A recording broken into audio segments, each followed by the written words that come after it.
novamente aqui, né? Pela quarta vez, como falou o pastor Maldecir. A primeira vez que estivemos aqui foi em 2017 e é um prazer imenso estar novamente aqui.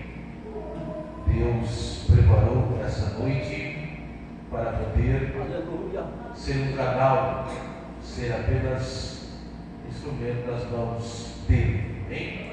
Eu me agradeço ao servo de Deus, pastor Evandro, por nos convidar, a igreja, a equipe, os obreiros, a equipe de missões, a igreja de um modo geral. Também meus companheiros que vieram comigo, o evangelista Sandro, o cantor Oséias, que são amigos já de uma longa data que vieram conosco.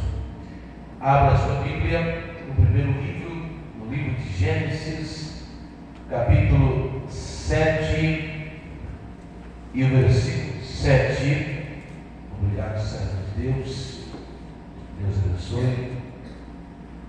Gênesis, capítulo 7 e versículo 7. Uma palavra que Deus colocou no meu coração e eu quero compartilhar nesta noite com a amada igreja, sendo fiel àquilo que Deus tem colocado no meu coração nesta noite. Quem achou Gênesis, capítulo 7 e o versículo 7, amém. Diz assim a palavra de Deus. Todos acharam? Amém. E entrou Noé e seus filhos e a sua mulher e as mulheres de seus filhos com ele na arca, por causa das águas do dilúvio. Amém? Tome assento, por gentileza, nesta noite tão especial e maravilhosa que o Senhor tem nos dado pela sua infinita misericórdia. Diante desse texto tão conhecido da palavra de Deus, eu me volto para a pessoa bendita de Deus da Bíblia, em sua soberania, em sua grandeza. Durante toda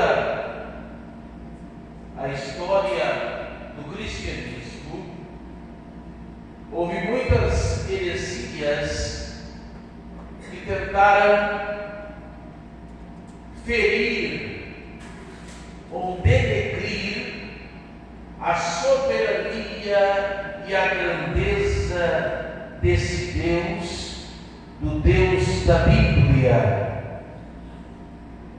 Entre estas heresias está, por exemplo, o dualismo. O que era ou o que é o dualismo?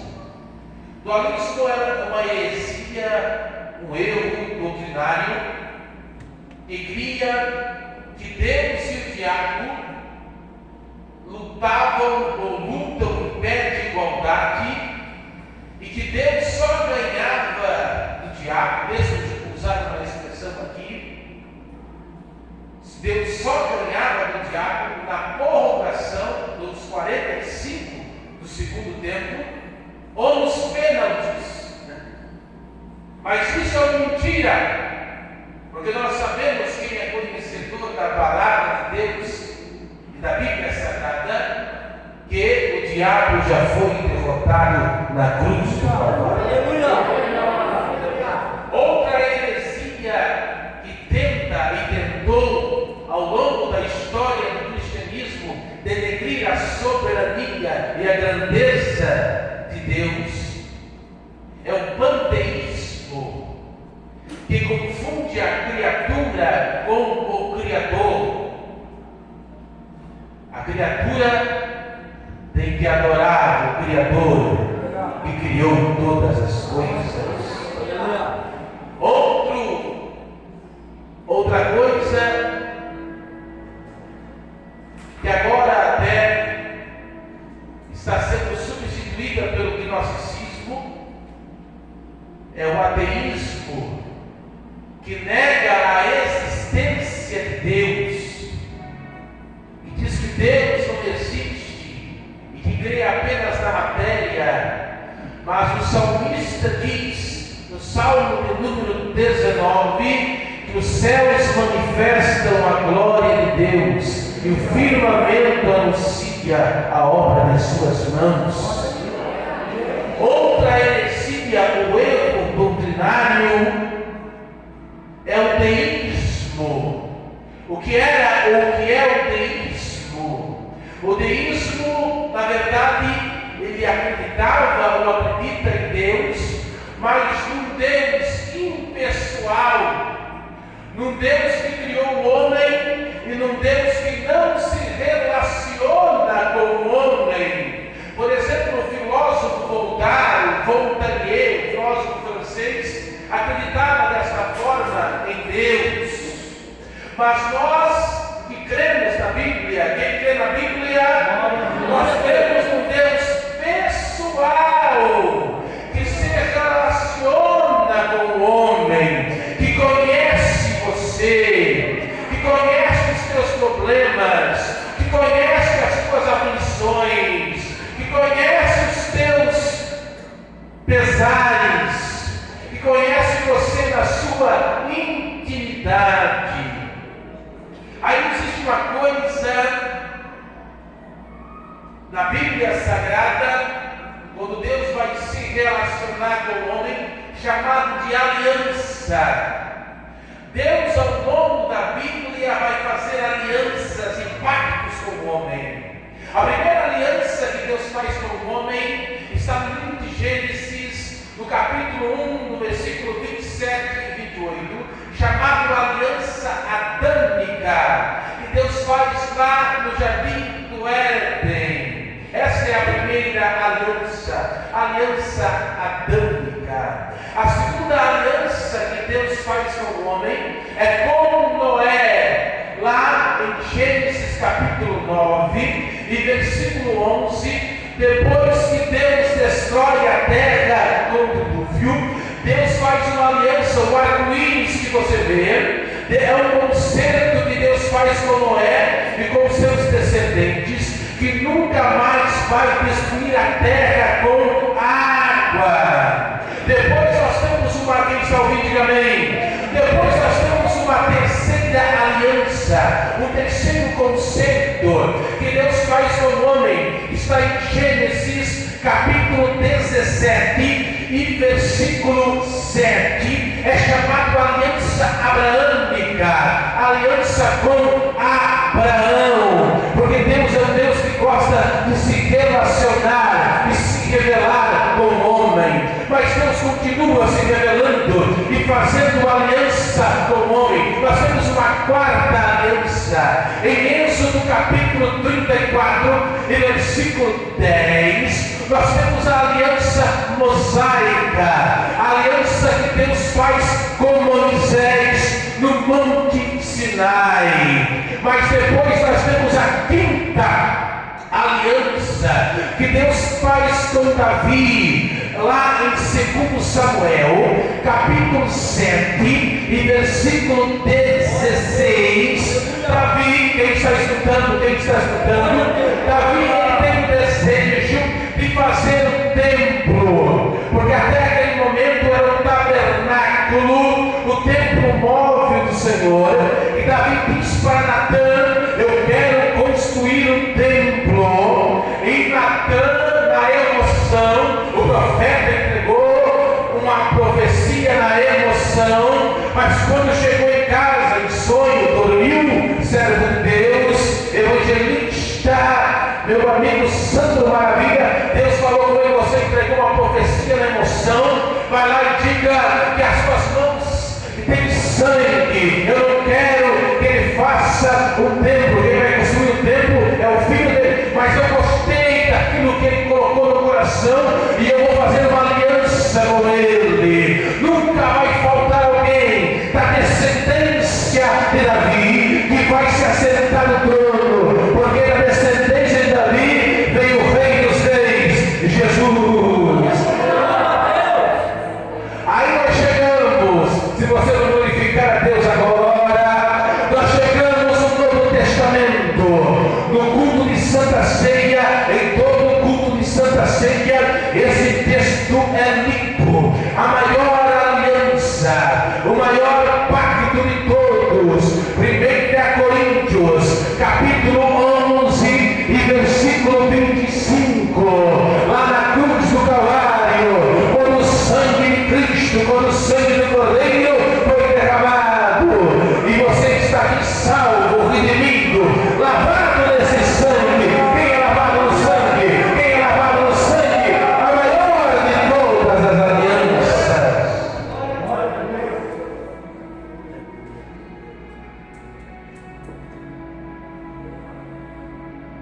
Isso é aliança. Deus fez alianças para se relacionar com o homem. E de aliança vem outra palavra, salvação. Vem qual palavra? Salvação vem outra palavra. Quando o Sandro estava falando de laço vem outra palavra, me faz lembrar de outra palavra, livramento. O que é livramento? O que isso tem a ver com missão? Tem tudo a ver. Livramento quer dizer escape de um perigo. O que isso tem a ver com o texto de Gênesis 7:7? Tem tudo a ver. Eu tenho uma revelação nessa noite. Eu nem comecei a pregar. Eu só estou colocando tempero. Quem faz comida boa? Eu tenho uma revelação. Livramento é escape. Eu estou diante de um Deus missionário, porque Deus amou o mundo de tal maneira que deu seu Filho, para que todo aquele que nele crê não pereça, mas tenha a vida eterna.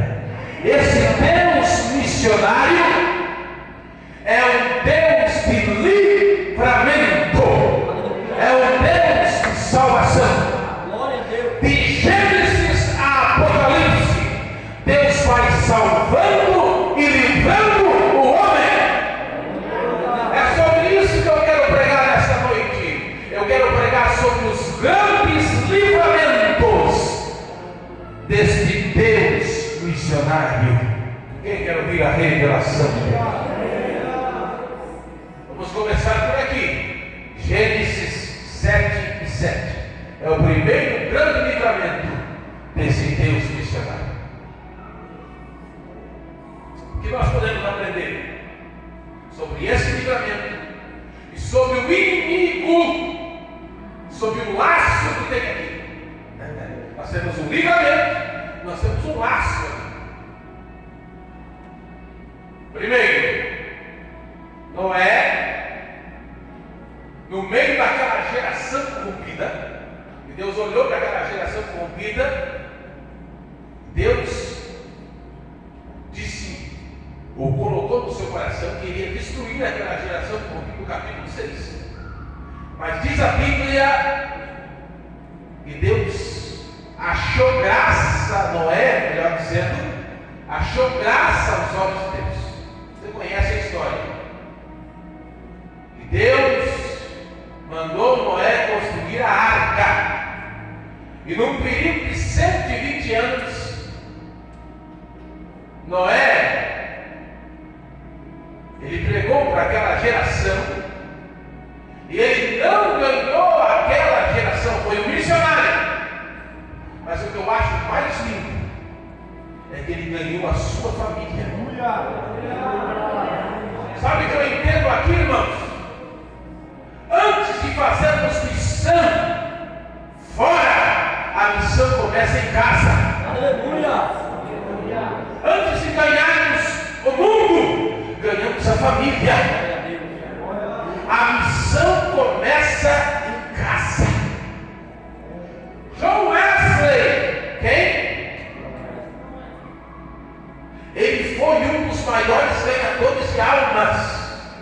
Mas isso aqui é forte que eu vou falar, irmãos. Estude a vida de John Wesley, o maior arminiano, e nós somos arminianos, né? Não somos calvinistas. John Wesley, nós não cremos na salvação por predestinação, nós cremos na salvação por livre-arbítrio. John Wesley, ele só foi um dos maiores ganhadores de almas, porque a sua mãe, Susana Wesley, se não estou equivocado, com 19 filhos, tornou ele, foi grande mentora da sua vida, e ele diz isso. Irmãos, nós vivemos, qual é o primeiro laço aqui que eu vejo?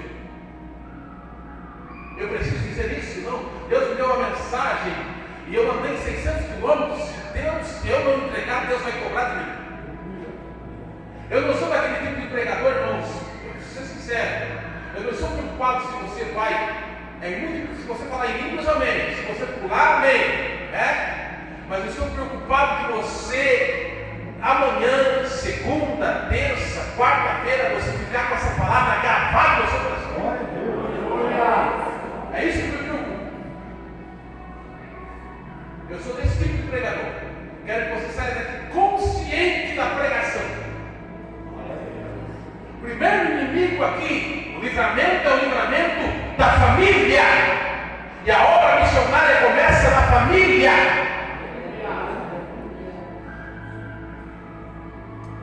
O primeiro laço aqui de livramento fala de quebrar o laço. O primeiro laço, o primeiro inimigo aqui são as ideologias. A cultura woke. Nunca antes uma geração foi tão atacada. Irmãos, eu vejo adolescentes jovens aqui, quando eu vejo adolescentes jovens na igreja, eu glorifico a Deus. Aleluia. Nunca antes uma geração recebeu tanta informação e conhecimento como a nossa geração. É a geração do TikTok. É a geração do Instagram. Sim ou não? É a geração do Twitter. Não é mais Twitter, é X, né? Ajude aí. A minha geração e a tua geração, você é um pouco mais velho que eu. Não vou entregar a tua idade. Mas a minha geração, a geração da década de 80 e 90, eles têm um termo aí, dizem a geração, me ajude aí, eu não vou cometer o erro de falar, mas tem um termo técnico para isso aí, né? Geração X, geração isso, né? Vocês sabem.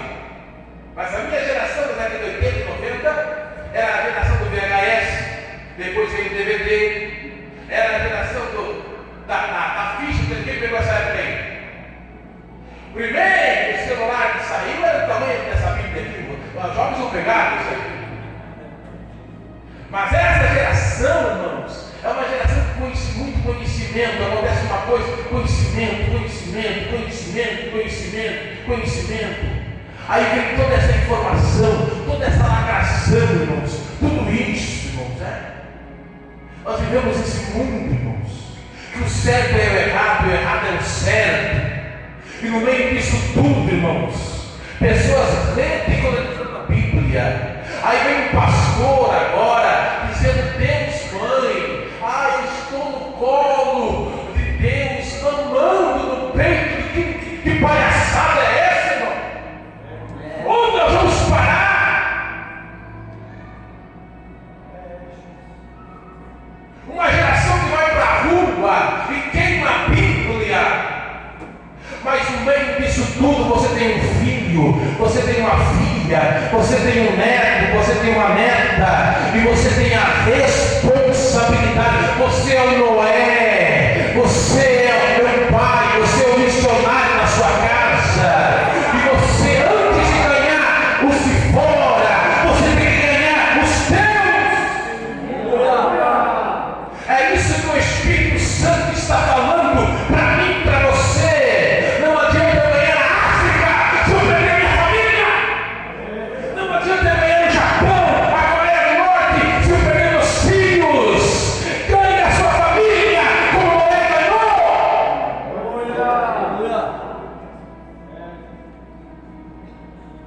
Pode glorificar, exaltar o nome do Senhor Jesus.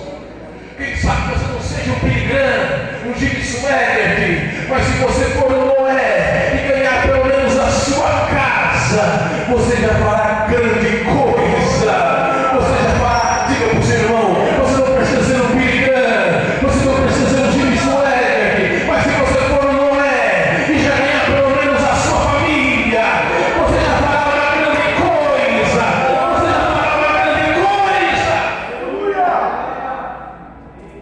Esse é o primeiro grande livramento. Mas há um segundo grande livramento. Vamos lá? A Bíblia. Quem gosta de Bíblia?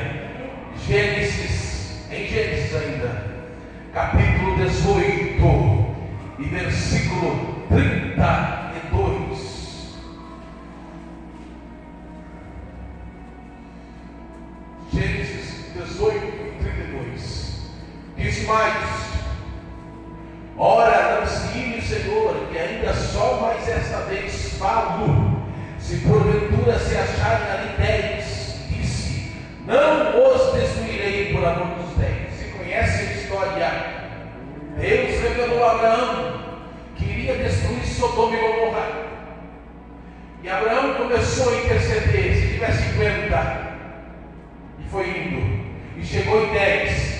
Tinha 10 justos em Sodoma e Gomorra? Não tinha.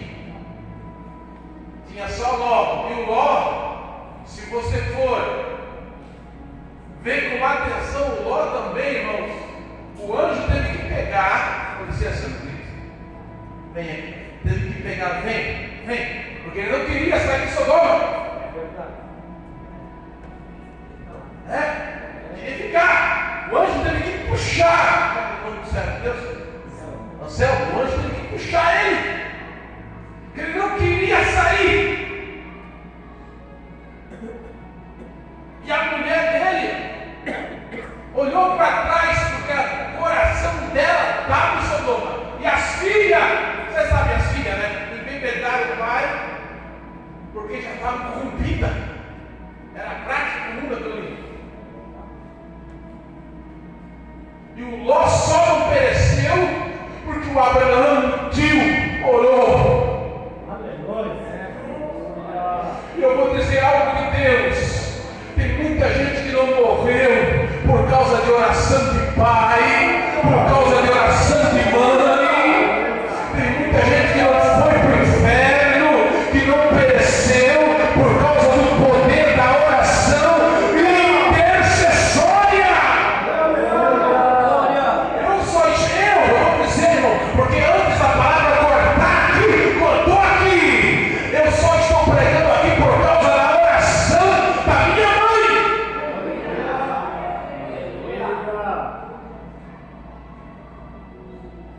Que livramento é esse? O livramento da oração. É o congresso missionário. Tem que falar de missão. Meu inglês é terrível. Livingstone, me ajuda aí. Livingstone, né?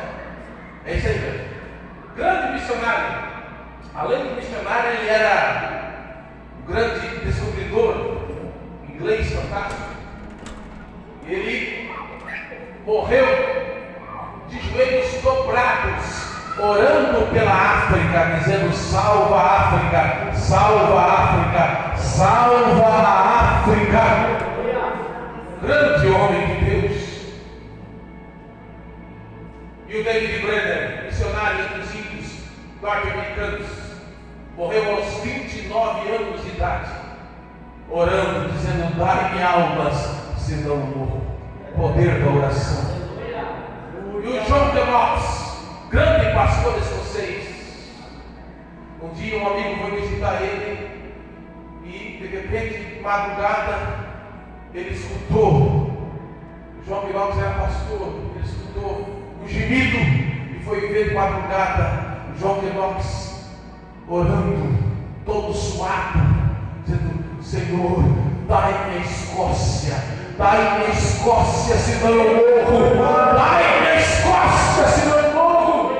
Aí a rainha da Inglaterra vai dizer uma frase fantástica: eu prefiro todos os canhões do mundo contra o meu país, a Inglaterra, do que as orações de John Knox. O poder da oração.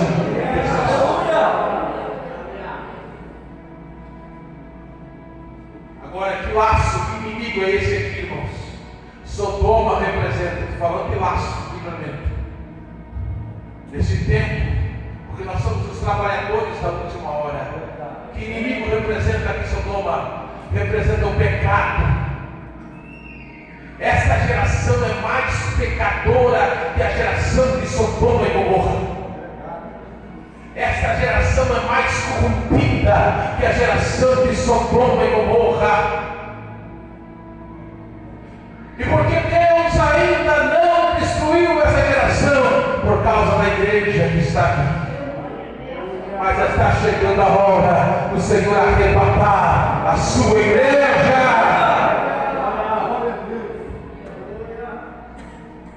E para vencer esse pecado, para vencer esse mundo de pecado, precisamos, irmãos, ter uma vida de oração, uma vida de comunhão com Deus. Esse é o terceiro, esse é o segundo grande livramento. Mas há um terceiro livramento, irmãos. Estou pregando sobre os grandes livramentos da Bíblia. Esse aqui você também conhece. Terceiro grande livramento está em Êxodo capítulo 12, versículo 23. Porque o Senhor passará, olha só que forte essa palavra. Porque o Senhor passará para ferir os egípcios. Porém, quando vir o sangue na verga da porta e ambas as ovelhas, o Senhor passará aquela porta e não deixará o destruidor entrar em vossas casas. O anjo da morte não pôde tocar nos hebreus, nos primogênitos, porque o sangue do cordeiro estava nas ombreiras das portas. Você sabe, a 10ª praga, a morte dos primogênitos. Que livramento é esse? O livramento da proteção de Deus. Tinha um pastor, talvez vocês não conheçam, mas o pastor Santo, Oséias conheceu mais, Oséias foi amigo dele. Pastor Gaspar Levi, já está com Deus. Ele pregava algo tremendo. Ele dizia uma frase: tem dias que o diabo nos procura e não nos acha, porque Deus nos esconde debaixo do sangue do seu Filho. Tem dia que os demônios nos procuram e não nos acham, porque nós estamos escondidos debaixo do sangue de Jesus. E quando estamos debaixo do sangue de Jesus, não tem demônio do inferno que nos encontre. Levante a sua mão. Eu quero dizer algo de Deus para o seu casamento, para a sua família, para os seus filhos. Vocês estão guardados. Nenhuma praga, nenhum mal, nenhuma maldição vai chegar, porque vocês estão guardados debaixo do sangue de Cristo. Vocês estão guardados debaixo do sangue do Cordeiro de Deus. Vocês estão guardados debaixo do sangue de Jesus. Não há demônio no inferno que possa contra vocês, porque vocês estão guardados debaixo do sangue de Jesus.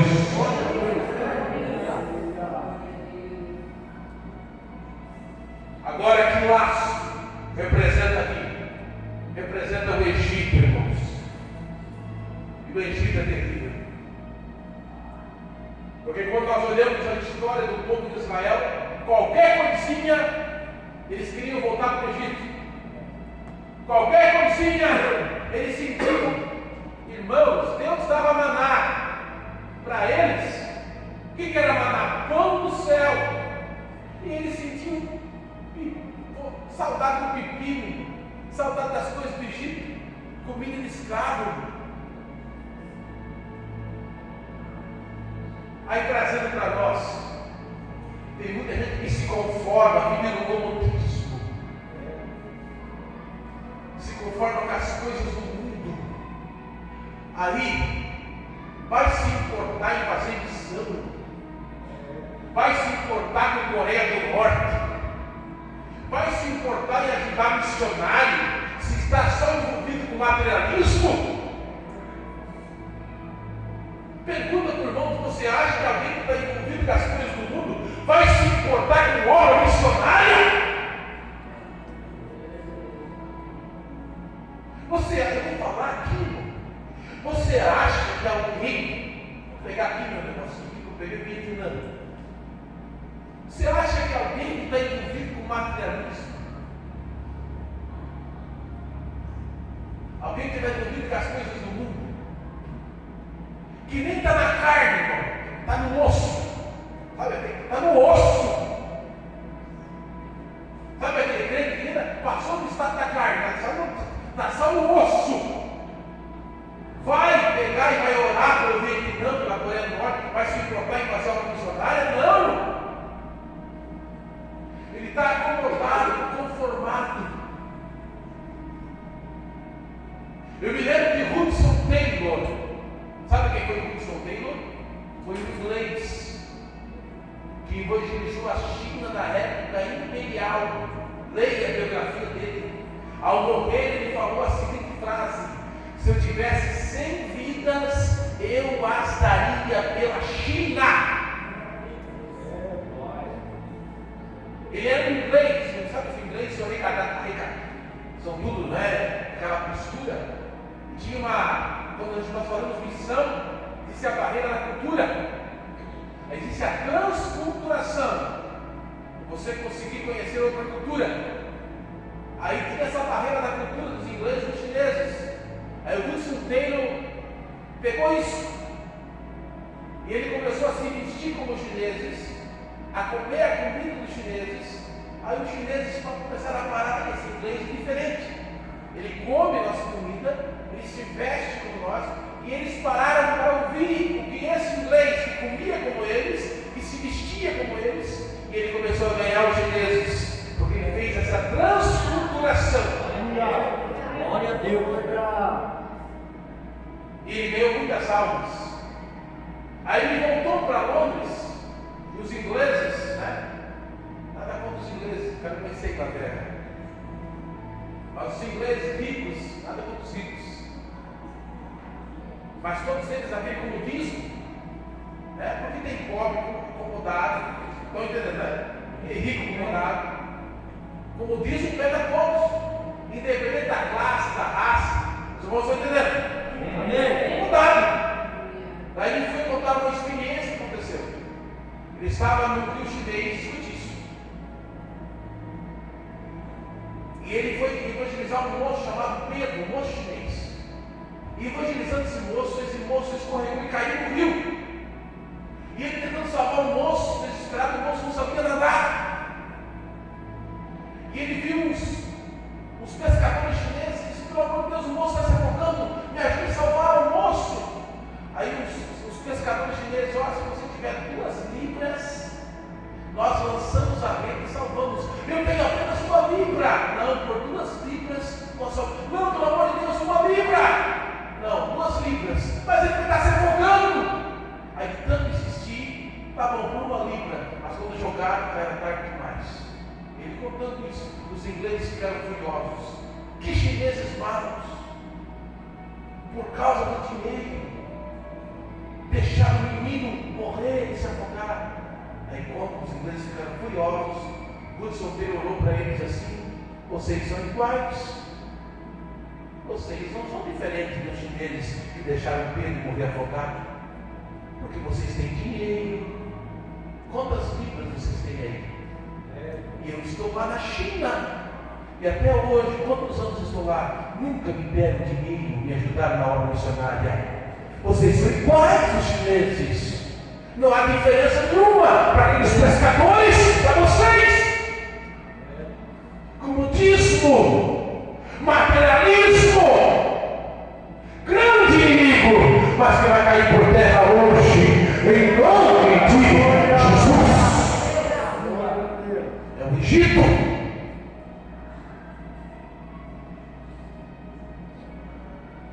Dá para dar uma glória a Deus aí? Amém.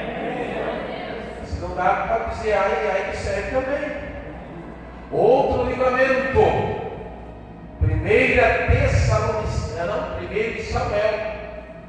1 Samuel, capítulo 7 e versículo 12. Estou pregando sobre os grandes livramentos de um Deus missionário.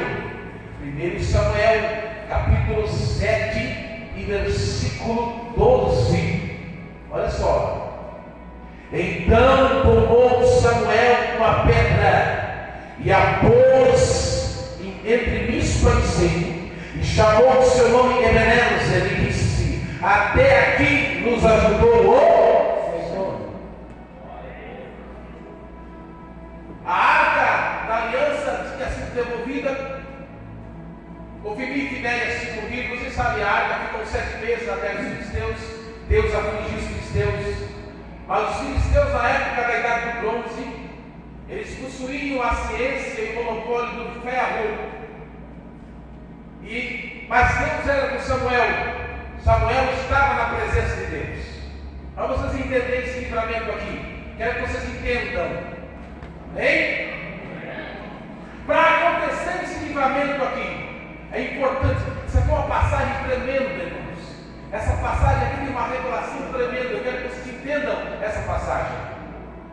Agora, para entender o versículo 12, volte comigo no versículo 3. Samuel exorta ao arrependimento.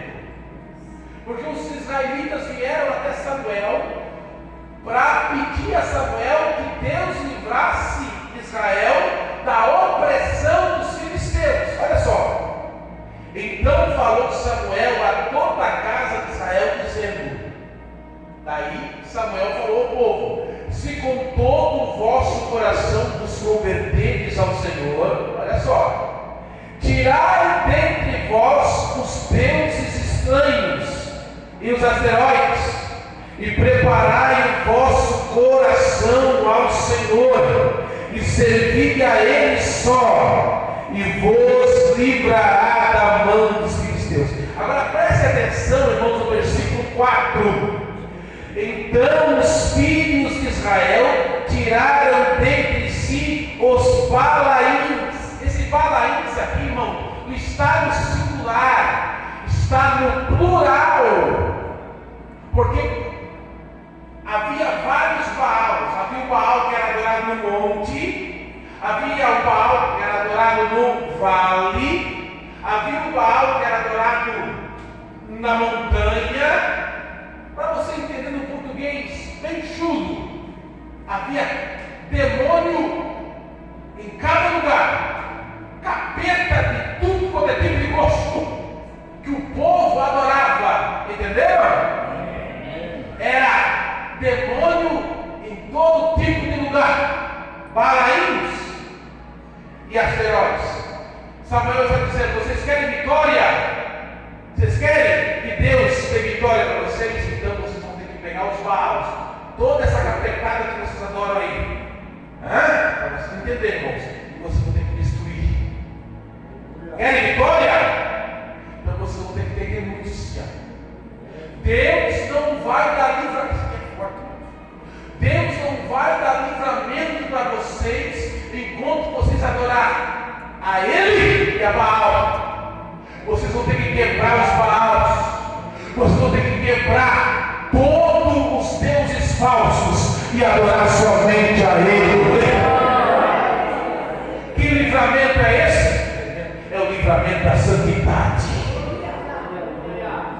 Que laço é esse, irmão? Que inimigo é esse? É um inimigo, irmãos. E tudo aquilo que nos atrapalha de servir a Deus. Aqui, ó, sabe qual é o maior inimigo nosso? Sabe qual é o maior inimigo? Pergunta para mim, que impede a obra missionária em nossa vida. Pergunte. Me ajuda a pregar, pergunte. A mais forte, pergunte. Sou eu mesmo, é você mesmo. É a falta de renúncia.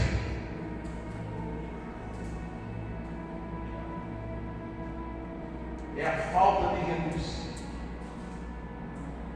Porque muitas vezes nós temos, irmãos, coisas que nós não queremos largar. Deus nos chama para fazer a obra, mas nós temos coisas que não agradam a Deus. E enquanto é forte, me perdoe, mas eu não falar isso aqui, eu preciso falar isso aqui. Enquanto tivermos isso, Deus não vai realizar a obra missionária, a chamada de Deus. Charles Spurgeon era um grande pregador, mas ele fumava cachimbo, e Deus falou para ele: que vão dizer os seus, aqueles que te admiram? John Wesley já era missionário da igreja anglicana, estava indo fazer missão nos Estados Unidos, que era a colônia, e o barco sofreu uma tormenta, ele ficou com medo de morrer no inferno. Aí ele, com medo, já pensou? Missionário com medo de morrer no inferno? Aí ele ouviu, no meio da tormenta,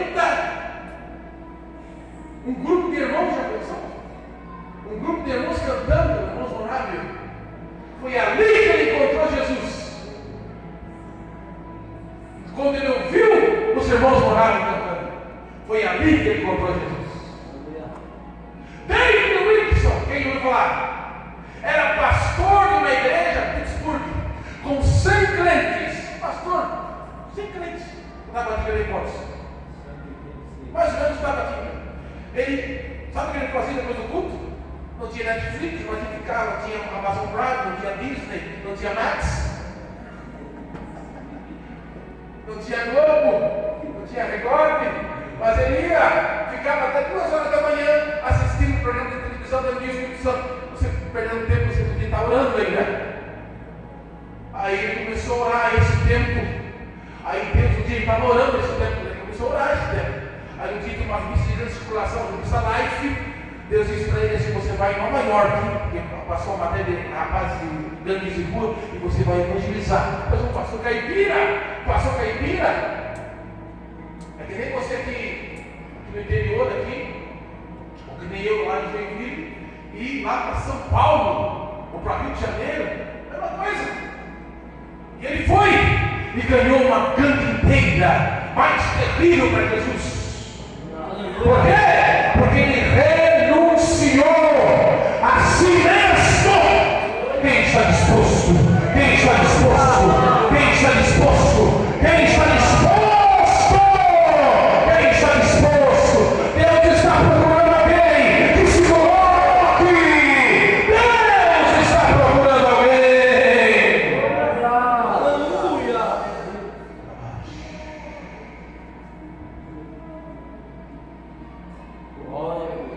Estou pregando sobre os grandes livramentos. Eu estou com vontade até meia-noite, eu sei que. Vamos lá! Diga para o irmão, você está entendendo a mensagem? Você está entendendo?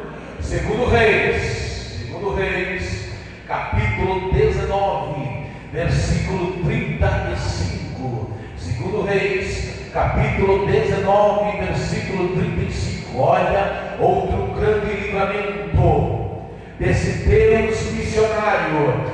Sucedeu, pois, naquela mesma noite, saiu o anjo do Senhor e feriu no arraial dos assírios a 185 mil deles, e levantando-se pela manhã cedo, eis que todos eram mortos. O império mais terrível da época, em 700 anos antes de Cristo, era o império assírio. Senaqueribe afrontou o rei Ezequias e afrontou o Deus do rei Ezequias. Mas o rei Ezequias apresentou afronta a Deus. E um anjo, quantos anjos? Um anjo feriu no arraial dos assírios. Grande livramento. Esse aqui é um dos maiores livramentos da história do povo de Deus. O que representa esse livramento aqui, irmãos? Esse livramento aqui representa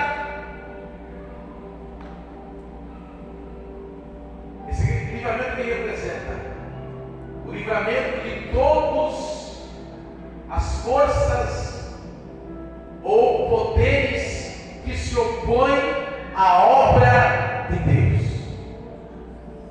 Nós oramos aqui, irmãos, a respeito de alguns países que o irmão servo de Deus pegou. Eu acho que o pastor Maurício também pegou. Coreia do Norte. Se eu não estou equivocado, a Coreia do Norte é o país mais terrível, não tem abertura para nada. É a Coreia do Norte. Não, se for pego com a Bíblia, tem cristão lá, mas se for pego com a Bíblia, é morto. Irmãos, existem países na janela 10 por 40. Há países do mundo que as pessoas são batizadas em banheiras, por exemplo. Há países do mundo em que elas não têm o que você tem. Um exemplar da Bíblia. Quem tem Bíblia? Levante. Quem tem? Elas não têm uma Bíblia. Sabe o que elas fazem? Elas rasgam as folhas das Bíblias e levam escondidas. E nós temos exemplares, né? Eu, por exemplo, tenho mais de 20 Bíblias. Como pregador, eu tenho que ter várias traduções, né? Linguagem de hoje, NVI, né? Várias linguagens, várias traduções. mas em alguns lugares as pessoas rasgam, em alguns países as pessoas não se põem pegas com as Bíblias são mortas, presas, torturadas, e nós não damos valor para isso. Quando nós olhamos a história do cristianismo, países comunistas da antiga extinta União Soviética, o Stalin matou muitos cristãos. Ele perseguiu, dizem os historiadores, que ele pegava arames farpados e arrancava com arame farpado os olhos de pastores e cristãos. Já pensou isso? Mas eles não negavam o nome do Senhor Jesus, arrancavam com alicate as unhas, mas eles não negavam o nome de Jesus. Aleluia. Aí em 1989, o maior símbolo da Guerra Fria, que é a antiga e extinta União Soviética, tinha essa disputa, né, com os Estados Unidos, e o maior símbolo era o Muro de Berlim caiu, e depois já morreu o Gorbachev, ele fez a perestroika, a abertura política, e se pensava que atrás da cortina de ferro não tinha mais nenhum cristão, mas o Gorbachev então disse: olha, quem quiser servir a Cristo agora pode servir. E para surpresa de Gorbachev, 3 milhões de cristãos levantaram as mãos e falaram: nós adoramos a Jesus. Por que, irmãos? Porque esse laço aqui, esse laço é os poderes humanos, é o poder intelectual, é o poder religioso, é o poder político que tenta parar a igreja, mas maior é aquele que está conosco do que aquele que está com o mundo. Deus dá livramento. É claro que as perseguições vêm, e é comprovado que quanto mais a igreja é perseguida, mais a igreja é poderosa, mais a igreja cresce, mais a igreja é poderosa na presença de Deus. Agora vamos para Atos dos Apóstolos, capítulo 12 e versículo 5. Atos capítulo 12 e versículo 5. Você conhece, né? Esse grande livramento, Atos 12 e 5. Pedro era guardado na prisão, mas a igreja fazia contínua oração por ele a Deus. Que livramento é esse, irmão? Livramento da prisão. Mas aí quando Pedro vai na casa da irmã Maria, ele bate a roda, a menina vai, é o pastor Pedro. Aí eles não pode ser Pedro. Eles não acreditam, irmãos. Há uma incredulidade.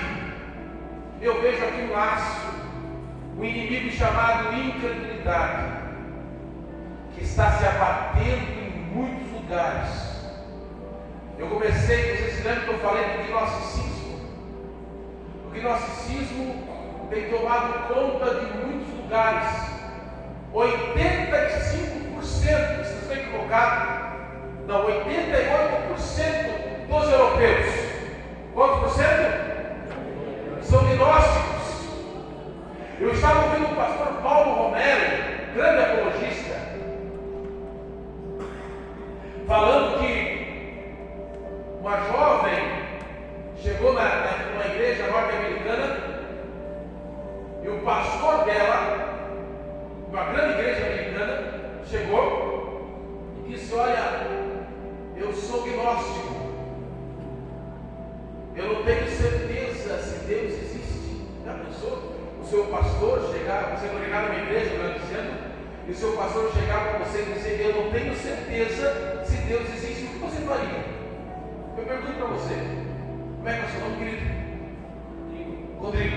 Você congrega numa igreja e se o pastor chegar assim e falar assim: eu não tenho certeza se Deus existe, como você se sentiria? Já pensou? Se o seu pastor não tem certeza da existência de Deus. Está crescendo muito nos Estados Unidos a existência de igrejas onde os pastores são gnósticos. É nesse mundo que nós vivemos, o mundo de a teologia liberal.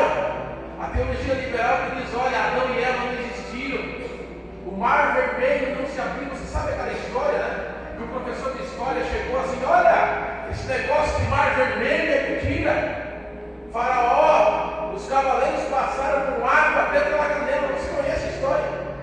Passaram com água até pela canela. E tinha um menino crente, começou a rir. Aí o professor disse: você está rindo? O milagre foi maior. Aí, como assim o milagre? Quer dizer que então que Faraó e os cavaleiros morreram afogados com água até pela canela. Mas a teologia liberal, irmãos, tem aumentado. Pessoas que não acreditam mais nos milagres, não acreditam mais naquilo que a Bíblia diz que é a verdade. Mas eu e você ainda acreditamos na palavra. A Bíblia não contém a palavra de Deus, ela é a palavra de Deus em toda a sua essência. Aleluia! Outro grande livramento, Atos dos Apóstolos, capítulo 16, versículo 25. Perto da meia-noite, Paulo e Silas oraram e cantavam hinos a Deus, e os outros presos os escutavam. Vocês sabem, né? Paulo libertou o espírito daquela moça, e por isso eles foram presos. Mas lá, eles estavam murmurando? Não, eles estavam louvando a Deus. Sabe qual é o laço que eu vejo aqui? Deixa eu explicar algo. Sabe por que Deus permitiu que eles fossem lá? Porque quando eles louvaram a Deus, todas as portas se abriram, e através daquele manifestação daquele poder de Deus, um homem e uma família foram salvos e foram carcereiros. Mas eu pergunto para você, você que conhece a Bíblia, você que conhece a palavra de Deus, se Paulo e Silas, em vez de estar louvando aqui, estivessem murmurando, por que nós fizemos a obra de Deus e estamos aqui apanhando, estamos aqui nessa situação? Não teria acontecido isso.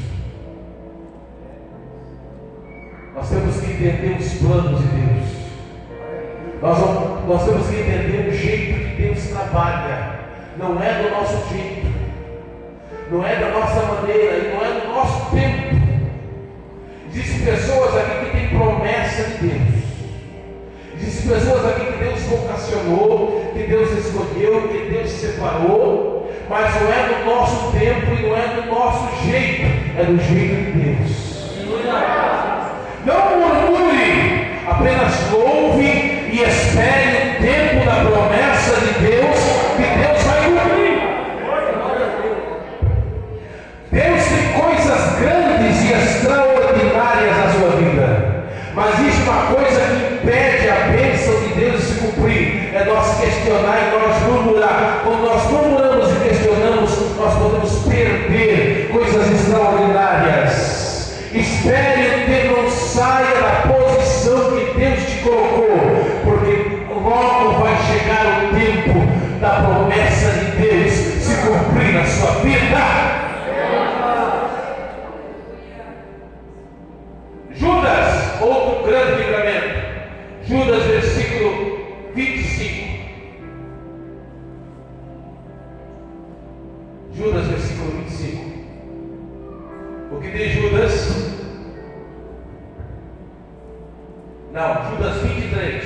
Judas 23. E salvai alguns, arrebatando-os do fogo. Tende deles misericórdia.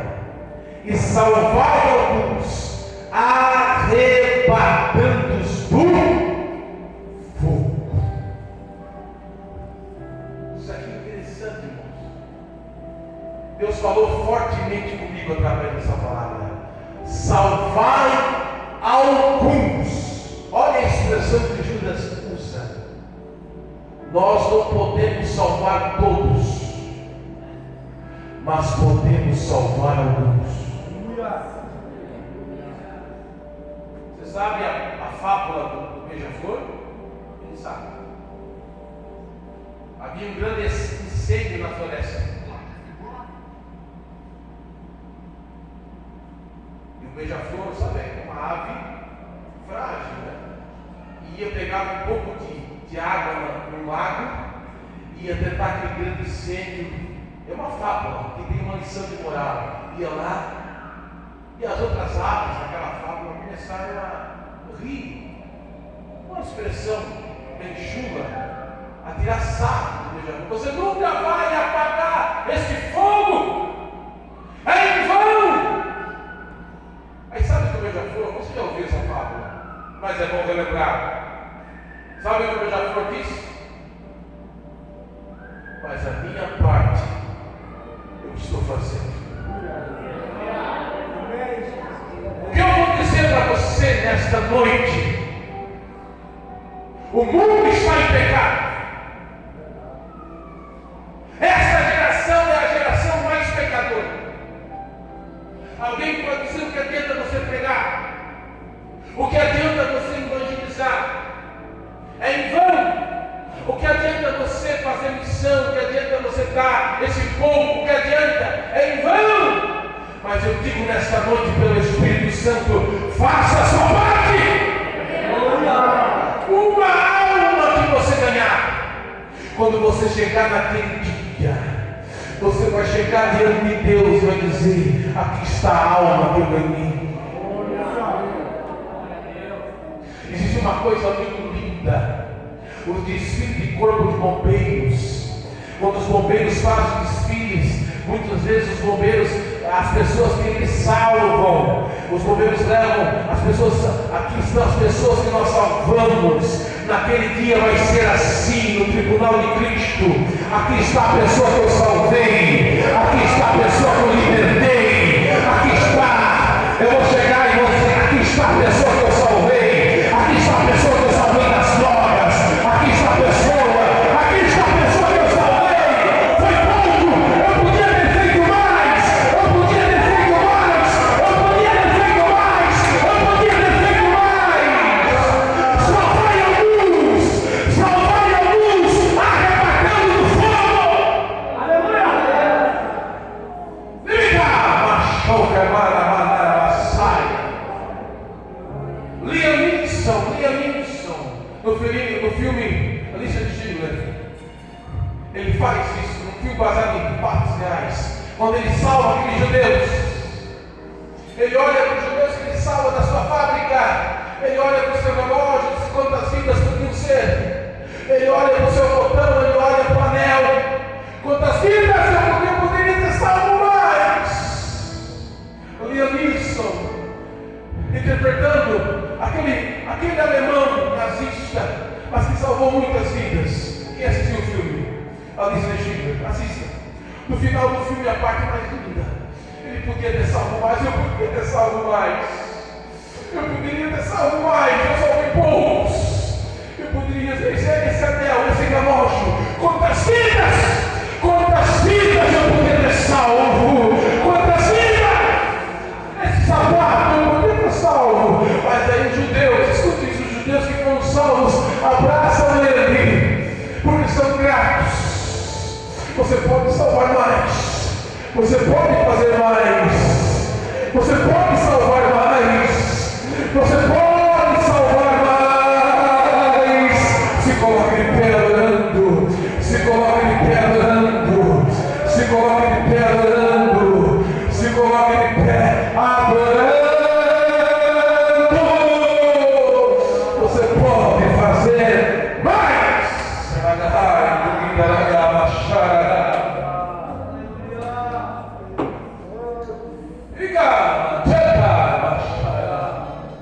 Deus quer despertar a tua alma nesta noite.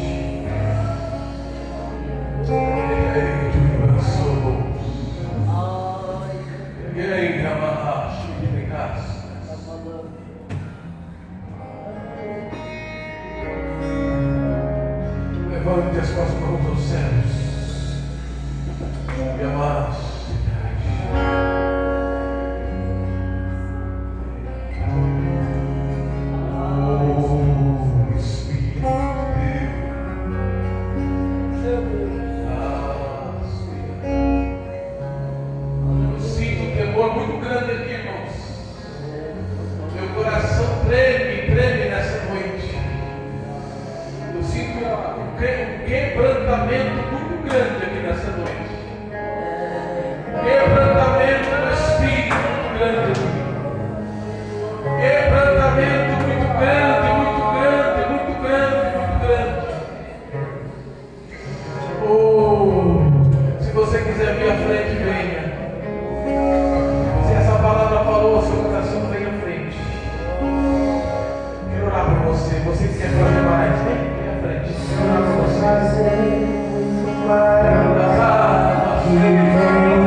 Deixa Deus envolver palmas.